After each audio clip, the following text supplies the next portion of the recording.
نحمدہ و نصلی علی رسولہ الکریم بسم اللہ الرحمن الرحیم رب اشرح لی صدری ویسر لی امری واحلل عقدۃ من لسانی یفقہوا قولی صدق اللہ العظیم۔ معزز خواتین و حضرات، پاکستان اس وقت جس قسم کی صورتحال سے گزر رہا ہے اور ہم گزشتہ الیکشنز کے بعد جس تنازع کے شکار ہو چکے ہیں، اس کے اندر اس وقت شاید پاکستان کے اندر کوئی اگر تنظیم موسٹ ریلیونٹ ہے تو وہ مجلس وحدت المسلمین ہے۔ مجلس وحدت المسلمین جو ہے یہ 2009 کے اندر اس کی بنیاد رکھی گئی تھی، اور اس کے جو اغراض و مقاصد ہیں وہ امت مسلمہ کے حوالے سے انتہائی شاندار۔ میں اس کے چند پڑھ دیتا ہوں۔ دین اسلام کا حیا، اسلامی حکومت کے قیام کے لیے جدوجہد، پاکستان کی سالمیت و استحکام کے لیے کوشش، امت مسلمہ کی وحدت کے لیے مختلف ادیان اور مذاہب کے درمیان روابط، عالمی سامراج اور استعمار کے خلاف جدوجہد اور اسلامی تحریکوں سے روابط، اور خاص طور پر امر بالمعروف و نہی عن المنکر۔ اس وقت پاکستان کی جو سیاسی منظرنامہ ہے اس کے اندر اس کے جو قائد ہیں راجہ ناصر عباس جعفری صاحب، وہ اس وقت سب سے اہم ترین شخصیت بن چکے ہوئے ہیں، کیونکہ ریسکیو کا کام جو ہے اس کرائسس سے نکالنے کا وہ انہوں نے اس کا پرچم اٹھایا ہے۔ آج ہمارے درمیان موجود ہیں جناب علامہ راجہ ناصر عباس جعفری صاحب۔ السلام علیکم ورحمۃ اللہ وبرکاتہ۔ وعلیکم السلام ورحمۃ اللہ وبرکاتہ۔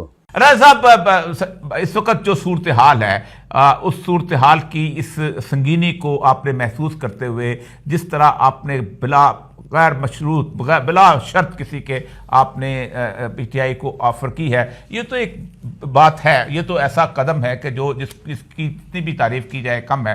لیکن میں صرف پہلی بات تو یہ ہے، ایک تو اس کی آپ وضاحت کر دیے کہ بہت ضروری ہے، پھر ہم اس پہ آئیں گے کہ مشترکات کس قسم کے ہیں، اور یہ بہت بڑا میں سمجھتا ہوں کہ امت مسلمہ کے لیے اتنا بڑا سٹیپ ہوگا کہ جو شاید آئندہ کئی صدیوں تک اس کو یاد کیا جا سکے۔ بسم اللہ الرحمن الرحیم۔ شکریہ اولیاء صاحب آپ کا، اور آپ کا انتہائی مقبول یہ پوڈ کاسٹ ہے اور مقبول ہے پاکستان کے عوام میں، اور لوگ اس کو پسند کرتے ہیں۔ آپ کے جو سٹینڈز ہیں امت مسلمہ کے حوالے سے، پاکستان کے حوالے سے، وطن کے حوالے سے، اور اس کے اندر جو ہونے والے تحولات گزشتہ تقریباً 2 سال سے ہیں اور اس سے پہلے بھی، آپ کا جو سٹینڈ ہے اس کے اندر ایک کنٹینیوٹی ہے، تسلسل ہے، اور واقعاً ہمارے لیے باعث فخر بھی ہے۔ تو دیکھیے، آپ جانتے ہیں کہ جس دنیا میں ابھی ہم رہ رہے ہیں، اس دنیا کو کہتے ہیں کہ یہاں پر پاور شفٹ ہو رہی ہے ویسٹ سے ایسٹ کی طرف، اور شفٹ آف پاور کے حوالے سے پاکستان گیٹ وے کی حیثیت رکھتا ہے، ساؤتھ ایشیا کا دل ہے، اور پاکستان کی لوکیشن بہت عام ہے۔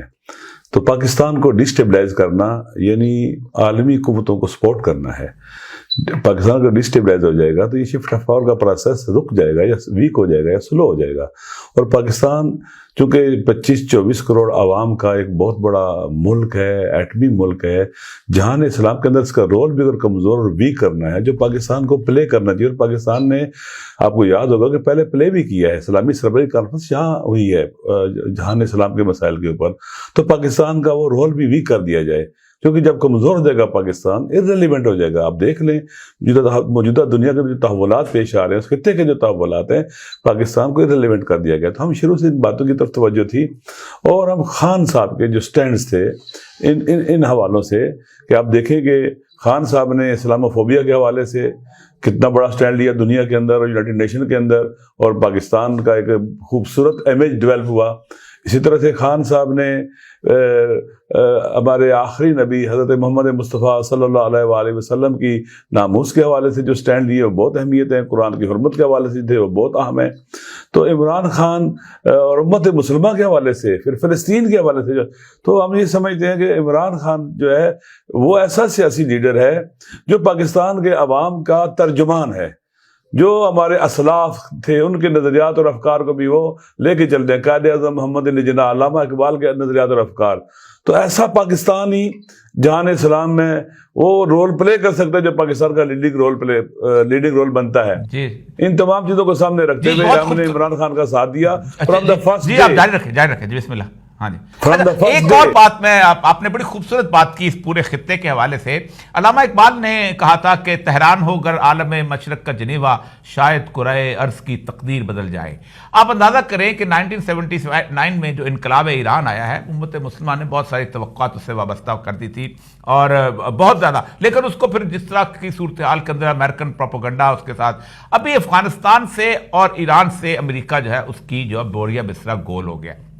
اور وہ کسنجر ڈاکٹرین تھی کہ 3 ملکوں کے اندر نہ اتحاد ہونے دیا جائے اور نہ یہاں پر امن آنے دیا جائے، ایک ایران، ایک افغانستان اور ایک پاکستان. آپ کا یہ سٹیپ کیا سمجھتے ہیں؟ چونکہ پاکستان کے اندر اس وقت، بلکہ پاکستان چھوڑے، میں صرف ٹائم دے رہا ہوں، دنیا کے اندر CIA کا جو کیس اوپن ہوا ہے وہ ایک ہی ہوا ہے آج تک 72 رجیم چینج میں، اور وہ پاکستان کی عدالت میں ہوا ہے کہ ایک جناب سائفر CIA بیس آیا ہے اور ہم نے کہا ہے تم نے اس سائفر کی حرمت پامال کیا، اس لیے ہم تمہیں قید میں کرتے ہیں. آپ کیا سمجھتے ہیں کہ آپ کے سٹیپ کے بعد امریکہ کو یا عالمی استعمار کو یا عالمی طاغوت جس کے شیطان بزرگ امام خمینی نے کہا، کیا اس کو ہم یہاں سے نکالنے میں کامیاب ہو جائیں گے؟ دیکھیے، پاکستان کے عوام نے جب یہ ووٹ دیا ہے اور جو الیکشن میں گئے ہیں اتنی بڑی تعداد میں، یہ رجیم چینج کے خلاف تھا، امریکہ کی پاکستان کے اندر مداخلت کے خلاف تھا، اور وہ لوگ جو اسرائیل کے ساتھ نارملائزیشن کرنا چاہتے ہیں، سفارتی تعلقات قائم کرنا چاہتے ہیں، ان کے خلاف تھا، فلسطین کے مظلوموں کے حق میں تھا. یہ جو ہوا ہے کیونکہ وہ خان کے جو ایک نیریٹو تھا اس کے اوپر کھڑے تھے، اس کے ساتھ کھڑے ہوئے ہیں. یہ نیریٹو بہت اہم ہے جو پاکستان کو علامہ اقبال کا اور قائد اعظم کا پاکستان بنانے والا ہے، ایک مسلم پاکستان بنانے والا ہے جو جہان اسلام میں عظیم لیڈنگ رول پلے کرے گا. تو میرے خیال میں یہ چیزیں ہمارے سامنے، کیوں لوگوں نے عمران خان کو جسے جیل میں بند کیا گیا، جسے گولیاں ماری گئی ہیں کہ یہ ڈر کے بھاگ جائے گا، جسے پارٹی کا عہدہ چھیننے کی کوشش کی گئی ہے، جس کی پارٹی کو کوئی نشان نہیں دیا گیا کہ یہ تنہا رہ جائے گا، کوئی اس کے ساتھ کھڑا نہیں ہوگا اور یہ بالکل پولیٹیکلی ان کو کمزور کر دیں گے. لیکن عوام نے اس نیریٹو کو اور عمران خان کو، جو دلیر، بہادر، شجاع، جس کا اللہ پر ایمان بہت قوی ہے اور خدا پر بھروسہ بہت زیادہ ہے، اس کے ساتھ کھڑے ہوئے ہیں. اور وہ جب الیکشن میں آئے ہیں تو دنیا کو پتہ چل گیا کہ ایک آدمی کو اتنا آپ زنجیروں میں جکڑ دے اس کو، اس کی پارٹی کو، کہ وہ آگے نہ بڑھ سکے. عوام نے زنجیروں کو توڑا ہے اور آگے بڑھے، ساتھ دیا ہے. تو یہ امریکن کو بھی پڑھ لینا چاہیے، نوشتہ دیوار سب کو، کہ کسی بھی ملک میں مداخلت درست نہیں ہے، کسی کی ملک کے اندر اکھاڑ پچھاڑ درست نہیں ہے. اور امریکہ کی تاریخ ہے وہ روابط نہیں رکھتا ہے، وہ دخالت کرتا ہے، مداخلت کرتا ہے. اب ہمارے MNAs کو بلا کے کہتے ہیں جی کہ آپ اس پارٹی کو چھوڑ دیں. یہ کہاں کا ڈپلومیٹک رویہ ہے اور یہ کون سے ڈپلومیٹک پرنسپل ہیں جن کی بنیاد پر یہ کام کیے جاتے ہیں؟ اپنے آپ کو وہ طاقتور کرتا ہے. ابھی آپ غزہ میں ہی دیکھ لیں، اسرائیل کا جتنا ظلم ہے غزہ کے اوپر، اس میں امریکہ براہ راست شریک ہے. وہاں جہاز بھیج رہا ہے، اسلحہ بھیج رہا ہے، بارود بھیج رہا ہے. اور ناگاساکی اور ہیروشیما کے اوپر جو ایٹم بم پڑے تھے ان سے زیادہ اس وقت وہاں پر بارود پھینکا جا چکا ہے غزہ کے مظلوموں پر. کون سپورٹ کر رہے ہیں؟ امریکہ اور ان کے الائز جو ہیں. تو میرے خیال میں امریکہ کو بھی دیکھنا چاہیے. یہ دنیا بدل گئی ہے، اب پہلے والی دنیا نہیں رہی ہے، دنیا بیدار ہے. خود امریکہ کے اندر دیکھیں کس طرح سے لوگ مظاہرے کر رہے تھے امریکہ کی پالیسیز کے خلاف. یورپ کے اندر، برطانیہ کے اندر، پوری دنیا میں لوگ بیدار ہو چکے ہوئے ہیں. اور ان لوگوں کو قانون کے تحت آنا پڑے گا، یونائٹڈ نیشن کے چارٹر کو بہو عمل کرنا پڑے گا اور اپنی پاور کو مس یوز کر کے مظلوموں کے خلاف ویٹو نہیں کرنا پڑے گا. بالآخر دنیا بدل رہی ہے. پاکستان کے اندر جو تحولات ہیں اس کے اثرات پوری دنیا پر ہوں گے، خالی پاکستان میں نہیں ہوں گے. یہ ریجن، یہ خطہ جس میں ہم رہتے ہیں بہت حساس ہے. یہ ایشیا کا دل ہے جہاں ہم بیٹھے ہوئے ہیں، ویسٹرن ایشیا ہو، ساؤتھ ایشیا ہو. لہٰذا یہ جو چیزیں ہیں امریکہ کو نوشتہ دیوار پڑھ لینا چاہیے کہ وہ زمانہ گزر گیا کہ جب کیریبین سی سے وہ ایک جہاز چلاتے تھے جنگی، تو ادھر دنیا کے دوسرے کونے پر گھومتے گر جاتی تھی. ایسا نہیں رہا ہے. آپ دیکھیں وہ افغانستان سے کیسے بھاگے ہیں. دنیا کو سمجھ لینا چاہیے کہ یہ وہ طاقت نہیں رہی ہے، سپر پاور نہیں ہے. اور پاکستانیوں کو بھی پاور کرنا چاہیے، ہمارے حکمرانوں کو بھی، پاورفل حلقوں کو بھی. پاکستان کے عوام نہیں ڈرے، کسی سے خوفزدہ نہیں ہوئے، دلیروں اور شیروں کی طرح نکل کر ووٹ ڈالے. اگرچہ ان کے حق ارادی کو جو ہے اس کے خلاف اقدام کیا گیا اور اس کو مینوپولیٹ کیا گیا اور بریکنگ کی گئی، وہ الگ بات ہے. پاکستان کے عوام کسی سے نہیں ڈرتے. یہ اپنے آپ کو بکاری نہیں سمجھتے، یہ اپنے آپ کو وینٹیلیٹر پر نہیں سمجھتے. تو انشاءاللہ یہ ایک نیک شگون ہے. پاکستان کا جو بہت بڑی چینج آ رہی ہے اس کے دورس نتائج برآمد ہوں گے. اور امریکہ کو یہاں پر پینیٹریشن جو کرتا ہے، مداخلت کرتا ہے، کھاڑ پچھاڑ کرتا ہے، اور باقی جو ممالک بھی اس کے ساتھ، ان کو یہ راستہ چھوڑنا پڑے گا، ورنہ پاکستان کے عوام یہ تحمل نہیں کریں گے. جی بہت خوبصورت. اچھا ایک اور چیز جو آپ کی مجلس واسطہ مسلمین کی عمران خان کو سپورٹ کرنے کے بعد ایک اور چیز اہم ترین چیز جو ہوئی ہے کہ گزشتہ تقریباً 20-25 سال سے عمران خان کے بارے میں ایک پروپیگنڈا کیا جا رہا تھا، اور وہ جس سے جو بہتان عظیم کم از کم میں کہہ سکتا ہوں کہ وہ یہودی ہے یا یہودیوں کا ایجنٹ ہے. تو آپ کی تنظیم جو ہے خاص طور پہ جس طرح میں نے آپ کو میں پڑھا ہے اس کے اندر کہ امام خمینی کی فکر کو ہے اس کو آپ اور خاص طور پہ آگے لے، اور ظاہر بات ہے تو ایران سے بڑا تو اب تک گزشتہ 50 سال کا 40 سال کی 45 سال ہو گئے انقلاب میں اسرائیل کا کوئی دشمن. تو آپ سمجھتے ہیں کہ آپ کی وجہ سے یہ پروپیگنڈا جو ہے یہ دم توڑ جائے گا آپ کا اس کا ساتھ دینے سے؟ دیکھیے عمران خان کی آپ کو پتہ ہے نا، جو بھی رائے حق پر اٹھتا ہے نا اس کی کریکٹر ایسیسینیشن ہوتی ہے، اس کا امیج خراب کرنے کے لیے کام ہوتے ہیں. آپ عمران خان کے بارے میں کیا پروپیگنڈا کرتے تھے؟ بزدل ہے، گولیاں ماریں گے بھاگ جائے گا. نہیں بھاگا. عمران خان جیل میں ایک رات نہیں گزار سکتا. اس کے بعد دیکھا کہ وہ جیل میں اور کہتا ہے میرے لیے عبادت خانہ بن گئی ہے. وہاں وہ قرآن کی تلاوت کرتا ہے، کئی قرآن ختم کر چکا ہے، قرآن کی تفسیر پڑھتا ہے، اللہ کی بندگی کرتا ہے. پھر کہتے تھے کہ عمران خان کو جب جیل سزا ہو جائے گی عمران خان ڈر جائے گا. پھر دیکھیں اس کے گھر تک گھس گئی ہے. کس حد تک انسان چھوٹا ہوتا ہے اور گرتا ہے کہ کسی گھر گھس جاتا ہے عمران خان. پھر یہ یہودیوں کا ایجنٹ ہے. یہ کون کہہ رہے تھے یہودیوں کا ایجنٹ ہے؟ جو یہ کہہ رہے ہیں کہ ہم اسرائیل کو تسلیم نہیں کریں گے، وہ یہودیوں کا ایجنٹ ہے. جو پوری دنیا کے اوپر ورلڈ میں ناموس رسالت کے لیے سٹینڈ لیتا ہے وہ دہشت یہودی ہے. اور وہ جو اسلامو فوبیا کے خلاف سٹینڈ لیتا ہے وہ یہودی ہے. وہ یہودیوں کے سیونسٹوں کے کاز کے خلاف سٹینڈ ہوا ہے، ان کے مقابلے میں کھڑا ہوا ہے، ان کو شکست دی ہے اس نے. عمران خان ایک پکا مسلمان ہے، ایک ایسا مسلمان جو اللہ پر ایمان رکھتا ہے، قرآن پڑھنے والا، قرآن کی تلاوت کرنے والا، اور ایاک نعبد و ایاک نستعین کہنے والا. یہ سب سے بڑا مواحد انسان ایسی باتیں کرتا ہے. جو مواحد اور خدا پر یقین رکھتے ہیں وہ یہ باتیں کرتے ہیں، اور اس نے بچے کی زبان پر ایاک نعبد و ایاک نستعین جاری کر دیا ہے. یہ یہودی ایجنٹ ہے. ہاں یہ قرآن لوگوں تک پہنچانے والا. میرے خیال میں یہ سارے کے سارے پروپیگنڈے دم توڑ گئے ہیں. آپ دیکھیں تاریخ کے اندر انبیاء کو دیکھیں، ان کی کریکٹر ایسیسینیشن ہوئی ہے، کتنا ان کے خلاف بولا گیا ہے. یہ میرے خیال میں جو لوگ ہوتے ہیں نا، چھوٹے لوگ، حقیر لوگ، جو خود میدان میں آ کے مقابلہ نہیں کرتے ہیں، پھر اس طرح کے پروپیگنڈے کرتے ہیں. بالآخر یہ پروپیگنڈے ایک غبارے کی طرح کی ہوا جلدی نکل جاتی ہے، اور یہ سب چیزیں نکل گئی ہیں. پاکستان کے عوام کا اعتماد عمران خان کے اوپر اس بات کی دلیل ہے کہ وہ ایک پکا مسلمان ہے.